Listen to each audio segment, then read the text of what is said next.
So I nearly got murdered on multiple occasions. I've been set up successfully 7 times on different occasions with epinephrine.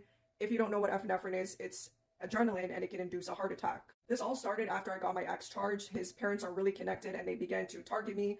Before trial, I didn't know anything about this whole gang stalking ordeal and they were basically harassing me. They got, my landlord involved at the time to get me kicked out. And basically I was fighting for my life for a few weeks, while they were setting me up. There are some parts to my targeting that I don't remember because of the trauma. I think I blocked it out, but there are also many things that I do still remember. And one of those things are when I got set up on the street with epinephrine. I'm about to post 2 pictures of who was involved. Travis, that you're about to see, was one of the guys that set me up at my previous job, Palcam Technologies. And basically he put epinephrine in my drink when I was not looking. This was after I had canceled trial. Mind you, this was after all of the setups on the streets, after them torturing me. And at that time, I was just trying to move on. And it was a new job. Palcam Technology was a new job that I started. And he had basically set me up with epinephrine. When I took that to the police, the guy was basically intimidating me, speaking with his eyes, basically letting me know that he's going to cover this up, making me really uncomfortable. And when he called me months later for the results, which he obviously falsified, he was basically indirectly letting me know that he's going to get my dad involved to start targeting me too. A lot of you guys would find this unfathomable, but once you guys go to my YouTube, you'll understand how effed up this is and how deep this goes. I'm not going to get into it on this app, but once you, see the shorts and the videos that I post, you'll understand. So that was one of the incidents. And then Misha had set me up on the streets while I was being harassed out of the shelters. Okay. He was one of the guys that was informed to reach out to me on Facebook, be all nice to me and try to welcome me to his house. He basically lured me to his house. And it's just funny because before we got to his doorway, I had seen a cop posted up in the dark, just looking straight at me in his car. So at that time, like I said, I didn't know that I was being gang stalked, but they were obviously the ones behind all of this. And once I was at his house, he had set me up with epinephrine, and I was basically fighting for my life throughout that whole night, on the streets, basically, before my dad picked me up. I went to my dad's house. I went to a hospital in Newmarket, South Lake, and I was tortured there. I had 2 security guards fumbling me. I was in and out of consciousness, and I could hear myself saying, I have to go. I was like half asleep basically, because if you don't know, adrenaline, eventually it makes you really tired and you want to sleep. Okay. You're working your muscles and everything and you just want to sleep. So I had these 2 security guards just fumbling me back and forth like a sandwich, while I'm, in and out of consciousness, and they're enjoying it. You could see it on their face. They were loving it. And then what else happened after that? Oh yeah. So they were not helping me.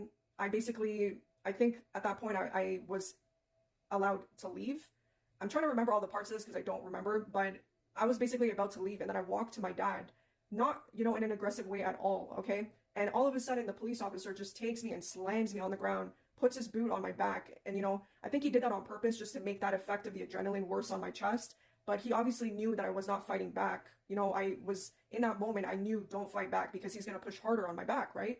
So within like a few seconds, he, pulls me up gently and, he knew I wasn't a threat, and he was like basically just trying to see if I was going to, get a lawyer or anything. He was trying to like talk to me in a way to see if I was going to get a lawyer. Right. But at that moment, I'm effed up on this adrenaline and all I want to do is get out of there. They were not helping me. They were not giving me anything to cancel out the adrenaline. So I basically left and I was crying in my dad's room.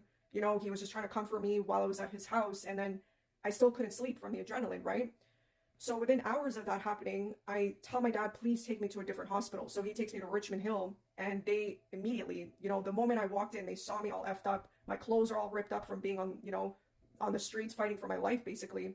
And they immediately administer something in my wrist and it canceled out the adrenaline. So that's what a lot of people don't understand. From you looking at me, a lot of people would think, especially because I know they're smearing me, a lot of people would think that I'm reckless, right? But what people don't understand is that we get set up covertly. There are people around us that are victim to this stalking that set us up when nobody's looking. And then when we try to get help from other people, they will immediately discredit us on the spot. They'll make sure that it's only the perpetrators around us to cover this up. And that's what happens when you're being targeted. And mind you, they are still trying to target me to this day. So it's the fact that they're so bold to be continuing this harassment after something that had happened years ago. And every now and then my blood boils because I'm not healed. I haven't healed from this. I believe I have multiple personalities from this trauma. There could be days where I'm like completely like happy, and I don't know if that falls under multiple personality, but there are days where I'm just not the same emotions from this bullshit that I've been through. So if you guys don't understand about this, please go to my YouTube so you can understand more. because there are days where I could talk about this shit, and then there are days where I could just act like nothing happened. And today's one of those days where my trauma from this is resurfacing, and I can't help but to think about those two guys that had set me up. Everybody's compromised, so if you're going to come in my comments or messages and say you need to get a lawyer, everybody's compromised. They will cover up video surveillance, unless I had gotten it that time, which I should have, but really, like, I didn't understand the laws at that time. Unless I had gotten footage at that time in my workplace, you know, in other settings where they had set me up with epinephrine, they're going to cover it up. They're going to take that surveillance and cover it up. And lawyers, by the way, are also compromised as well.